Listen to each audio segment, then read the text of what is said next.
भवान् भीष्मश्च कर्णश्च कृपश्च समितिञ्जयः अश्वत्थामा विकर्णश्च सौमदत्तिस्तथैव च। भवान् भीष्मश्च कर्णश्च कृपश्च समितिञ्जयः अश्वत्थामा विकर्णश्च सौमदत्तिस्तथैव च।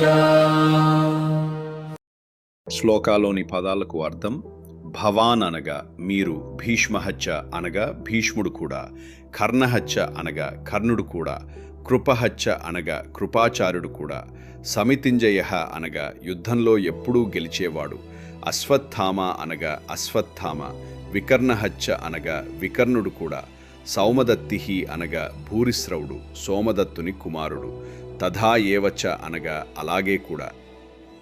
శ్లోకానికి భావం: దుర్యోధనుడు తన సైన్యంలో ఉన్న మహాయోధులను గుర్తు చేస్తూ ద్రోణాచార్యునికి చెప్తున్నాడు, నా సైన్యంలో భీష్ముడు, కర్ణుడు, కృపాచార్యుడు, అశ్వత్థామ, వికర్ణుడు, భూరిశ్రవుడు వంటి గొప్ప యోధులు మన వైపు ఉన్నారు అని తన సైన్యం బలాన్ని గురించి దుర్యోధనుడు ద్రోణాచార్యునికి చూపిస్తున్నాడు.